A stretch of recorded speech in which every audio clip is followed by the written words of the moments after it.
दोस्तों एक बार फिर से हाजिर हैं हम देश विदेश से जुड़ी ताजा तरीन खबरों को लेकर। तैयार हो जाइए एक बार फिर से आज की बड़ी और महत्वपूर्ण खबरों को जानने के लिए। दोस्तों बात करें देश भर में कोरोना मरीजों की, तो देश में पिछले 24 घंटे में सामने आए कोरोना के 93,000 से अधिक मामले, 1,247 लोगों की हुई मौत। इसी के साथ आज की बड़ी खबरों में आप देखेंगे भारत चीन में तनाव जारी, पेंगोंग झील में कुछ ही मीटर के फासले पर खड़ी हैं सेनाएं, जान लीजिए ये बड़ी खबर। इसी के साथ आगे देखेंगे बिना वैक्सीन इन 3 देशों ने कैसे कोरोना संक्रमण पर पाया काबू, आगे जानिए इस पूरी खबर को। इसी के साथ साथ दोस्तों आगे देखेंगे सरकारी दफ्तरों में निकलेंगी बम्पर भर्ती, हर डिपार्टमेंट में होगी नियुक्ति, जानिए इस काम की खबर को। और साथ ही आगे देखेंगे इस योजना के तहत आपको मुफ्त में मिलेगा गैस सिलेंडर, 30 सितंबर है आखिरी तारीख, जानिए इस बड़ी खबर को भी। इसी के साथ अगली बड़ी खबर, 21 सितंबर से शुरू हो रहे हैं 4 बड़े काम, आपके लिए जानना है जरूरी, जान लीजिए वरना। दोस्तों आगे आपके लिए एक बहुत बड़ी खबर निकल कर आई है, इस खबर को आगे पूरा जरूर जानिएगा। राशन कार्ड से आपका नाम ना कट जाए, इसके लिए बचे हैं मात्र 12 दिन, करने होंगे ये उपाय, आगे जानेंगे इसकी पूरी जानकारी। दोस्तों ये सभी खबरें जानना बेहद जरूरी है।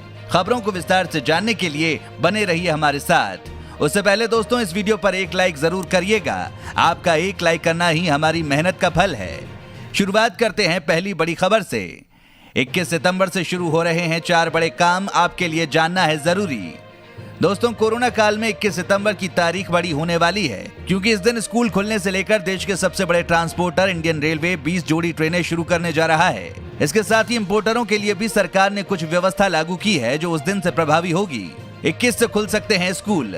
दोस्तों हेल्थ मिनिस्ट्री स्कूल कॉलेजों को कुछ खास मानकों के साथ 21 सितंबर से खोलने के लिए तैयार है। इसके लिए कुछ गाइडलाइन जारी की गई हैं। गाइडलाइन के मुताबिक कंटेनमेंट जोन के बाहर के ही स्कूल खोलने की इजाजत होगी। इसके अलावा कंटेनमेंट जोन में रहने वाले स्टूडेंट्स, टीचर्स, स्कूल स्टाफ को स्कूल आने की अनुमति नहीं होगी। इसके अलावा ताजमहल भी सोमवार से पर्यटकों के लिए फिर से खुलेगा। मार्च से ही कोरोना संकट को देखते हुए ताजमहल को बंद कर दिया गया था। बाद में ढील मिलने पर आगरा की कई ऐतिहासिक इमारतों को खोला गया। रेलवे चलाएगा 20 जोड़ी ट्रेन।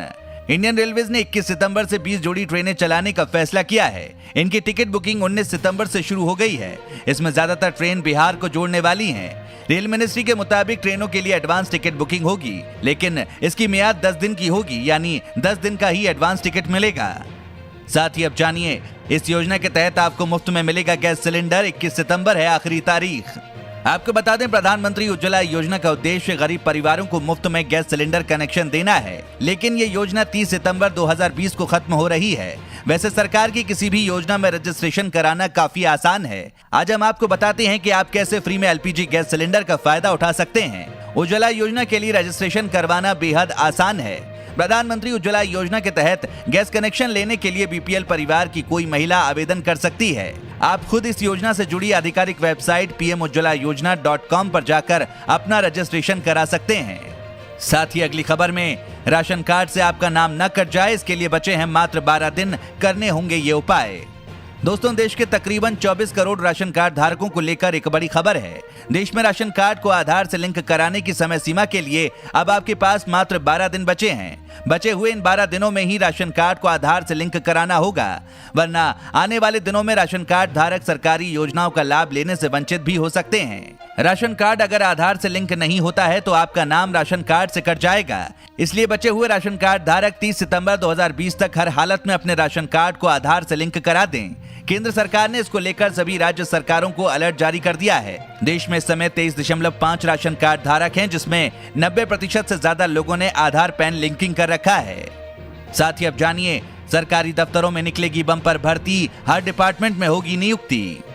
दोस्तों सरकारी दफ्तर में नौकरी ढूंढ रहे हैं तो सब्र करिए। उत्तर प्रदेश में बम्पर पोस्ट निकलने वाली हैं। ये भर्तियां हर डिपार्टमेंट में होंगी, क्योंकि योगी सरकार ने नौजवानों को रोजगार देने के लिए प्रयास शुरू कर दिए हैं। सीएम योगी आदित्यनाथ ने सभी विभागों में खाली पदों के लिए भर्ती प्रक्रिया को शुरू करने के निर्देश दिए हैं। उन्होंने मुख्य सचिव सहित समस्त अपर मुख्य सचिव को 1 हफ्ते में खाली पदों का ब्यौरा देने को कहा है। मुख्यमंत्री ने कहा कि 3 महीने में भर्ती प्रक्रिया शुरू करते हुए 6 महीने के अंदर सभी को अपॉइंटमेंट लेटर दें। साथ ही अगली खबर में बिना वैक्सीन इन 3 देशों ने कैसे कोरोना संक्रमण पर पाया काबू। दुनिया के कई देशों में कोरोना का संक्रमण काफी तेजी से फैल रहा है। अमेरिका और भारत की हालत तो बेहद ही खराब है। अमेरिका में जहां संक्रमण के मामले 69 लाख के पार हैं, तो वहीं भारत में भी संक्रमण 53 लाख के पार हो गया है। वहीं अगर मरने वालों की संख्या देखें तो इस वायरस से मरने वालों की संख्या सबसे ज्यादा अमेरिका में ही है। वहां 2 लाख से अधिक लोगों की मौत हो चुकी है। भारत में तो ये आंकड़ा काफी कम है, लेकिन इसमें बढ़ोतरी जारी है। देश में मरने वालों की संख्या 85,000 के पार पहुंच गई है। एक समय था जब जापान, दक्षिण कोरिया और सिंगापुर जैसे देशों में संक्रमण के मामले काफी तेजी से बढ़ रहे थे, लेकिन उन्होंने बिना वैक्सीन के ही इस पर रोक लगा दी और कोरोना के फैलने की रफ्तार को काफी धीमा कर दिया।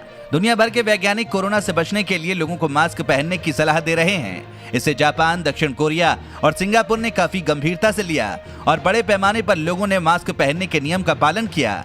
इससे तेजी से फैलते संक्रमण पर काफी हद तक लगाम लगा। इन देशों में अभी भी लोग सतर्क हैं और मास्क पहनकर ही कहीं बाहर निकलते हैं। वहीं भारत में लोग कोरोना के प्रति गंभीरता नहीं बरतते हुए बिना मास्क के ही आराम से घूम फिर रहे हैं, जिसका नतीजा ये हुआ है कि आज देश में संक्रमण तेजी से फैल रहा है। चलिए बढ़ते हैं अब अगली खबर की तरफ। भारत चीन में तनाव जारी, पेंगोंग झील में कुछ ही मीटर के फासले पर खड़ी हैं सेनाएं। दोस्तों, पूर्वी लद्दाख में लाइन ऑफ एक्चुअल कंट्रोल पर भारत और चीन के बीच तनाव बना हुआ है। हालांकि तनाव को कम करने के लिए शांति व्यवस्था बहाली के लिए दोनों पक्षों में बातचीत के प्रयास जारी हैं। आपको बता दें, लद्दाख में पेंगोंग झील के उत्तरी और दक्षिणी किनारे पर 4 ऐसे फ्लैश पॉइंट हैं जहां दोनों देशों की सेना बिल्कुल आमने सामने खड़ी है। ये ऐसी जगह हैं जहां दोनों देशों की सेनाओं के तैनात जवानों के बीच महज कुछ ही मीटर का फासला है।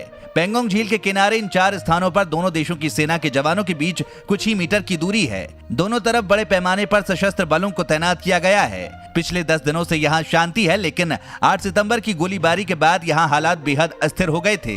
दोस्तों, इस वीडियो को देखते रहिए क्योंकि आगे आप देखेंगे घर की रजिस्ट्री के लिए मालिक का आधार और OTP जरूरी, यहाँ शुरू हुई नई सर्विस। साथ ही अब जानिए, क्या मोदी सरकार महिला स्वरोजगार योजना के तहत महिलाओं के खाते में डाल रही है 1 लाख रुपए। जानिए सच्चाई।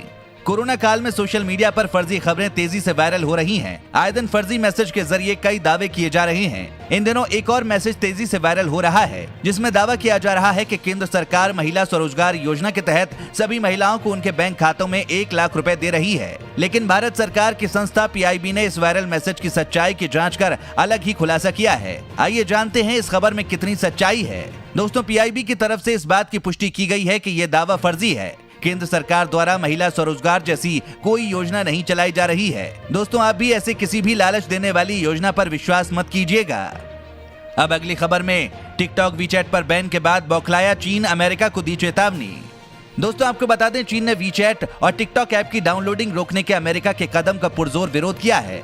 उसने चीन की कंपनियों के हितों की रक्षा के लिए जवाबी कदम उठाने की चेतावनी भी दी है। अमेरिका ने लोकप्रिय चीनी सोशल मीडिया ऐप टिकटॉक और वीचैट को राष्ट्रीय सुरक्षा के मद्देनजर प्रतिबंधित करने का शुक्रवार को आदेश जारी किया। इसके कुछ हफ्ते पहले भारत ने भी देश की संप्रभुता, अखंडता और सुरक्षा के लिए चीन के कई ऐप पर रोक लगा दी थी। आपको बता दें, चीन से वाणिज्य मंत्रालय ने टिकटॉक और वीचैट पर प्रतिबंध लगाने के ट्रंप सरकार के आदेश पर प्रतिक्रिया देते हुए शनिवार को कहा कि चीन अमेरिका के इस कदम का पुरजोर विरोध करता है। अमेरिका ने किसी भी साक्ष्य के अभाव में बार बार गैर कानूनी कारणों से 2 उद्यमों को दबाने के लिए सरकार की शक्ति का उपयोग किया है। ऐसा कुछ चीन की तरफ से प्रतिक्रिया दी गई है। साथ ही अगली खबर में, पेटीएम के संस्थापक ने गूगल पर लगाया आरोप, कहा अपने पेमेंट बिजनेस को बढ़ाने के लिए किया ऐसा काम। दोस्तों, गूगल ने लोकप्रिय पेमेंट ऐप पेटीएम को शुक्रवार को अपने प्ले स्टोर से हटा दिया था। हालांकि कुछ घंटों बाद इसे फिर से रिस्टोर कर दिया गया। लेकिन अमेरिका की दिग्गज टेक कंपनी गूगल की इस हरकत से नाराज पेटीएम के संस्थापक विजय शेखर शर्मा ने गूगल पर एकाधिकार का दुरुपयोग करने का आरोप लगाया है। उनका आरोप है कि गूगल ने अपने पेमेंट बिजनेस को बढ़ाने के लिए अपने दबदबे का दुरुपयोग किया है और अनुचित तरीके से ग्राहकों को अपनी ओर खींचने की कोशिश की। साथ ही अगली खबर में, ई-कॉमर्स कंपनियों को 30 तारीख तक मानने होंगे ये नियम, नहीं तो होगी कार्रवाई। दोस्तों, ई-कॉमर्स कंपनियों के खिलाफ वाणिज्य मंत्रालय सख्त रुख अपनाने की तैयारी में है। सूत्रों के मुताबिक प्रोडक्ट्स पर कंट्री ऑफ ओरिजिन लिखने के नियम पर 30 सितंबर तक खरा नहीं उतरने वाली कंपनियों के खिलाफ एक्शन लिया जा सकता है। यानी कि जितनी भी ऑनलाइन ई-कॉमर्स कंपनियां जैसे फ्लिपकार्ट, अमेजन, स्नैपडील, उन सभी को सभी उत्पाद पर उनके उत्पादन के देश का नाम लिखना होगा। नए कानून को लेकर सभी कंपनियों को 30 सितंबर तक की डेडलाइन दी गई है। आपको बता दें, 30 सितंबर को विभाग के अधिकारी स्टेटस रिपोर्ट की समीक्षा करेंगे। डेडलाइन तक काम नहीं हुआ तो कंपनियों पर जुर्माना लग सकता है। समीक्षा के बाद सरकार डेडलाइन को सशर्त बढ़ाने को लेकर फैसला ले सकती है। साथ ही अगली बड़ी खबर, सरकार की और बढ़ी टेंशन, कुल कर्ज बढ़कर 101.3 लाख करोड़ रुपए हुआ। दोस्तों, केंद्र सरकार पर कर्ज बढ़ता ही जा रहा है। आपको बता दें, केंद्र सरकार की कुल देनदारियां जून 2020 के अंत तक बढ़कर 101.3 लाख करोड़ रुपए तक पहुंच गईं। सार्वजनिक ऋण पर जारी नवीनतम रिपोर्ट में ये जानकारी दी गई है। साल भर पहले यानी जून 2019 के अंत में सरकार का कुल कर्ज 88.18 लाख करोड़ रुपए था। साथ ही अगली खबर में चीन ने दी ताइवान को धमकी, कहा अमेरिका से दूर रहो नहीं तो कर लेंगे कब्जा। अमेरिका और ताइवान की दोस्ती से चिढ़े चीन ने ताइवान पर कब्जा कर लेने की धमकी दी है। अमेरिकी विदेश मंत्रालय के वरिष्ठ अधिकारी कीथ क्रेच के दौरे से बौखलाए चीन के सरकारी अखबार ग्लोबल टाइम्स ने कहा है कि शुक्रवार को लड़ाकू विमानों का ड्रिल चेतावनी देने के लिए नहीं था, बल्कि ताइवान पर कब्जे का रिहर्सल था। बता दें, चीन ने शुक्रवार को शक्ति प्रदर्शन करते हुए ताइवानी क्षेत्र में लड़ाकू जेट समेत 18 विमान उड़ाए थे। कम्युनिस्ट सरकार के मुखपत्र में यह भी कहा गया है कि ताइवान की स्वतंत्रता खत्म होने वाली है। उसने कहा है कि वो युद्ध से पीछे नहीं हटता और इसके लिए उसने भारत सीमा का भी जिक्र किया है।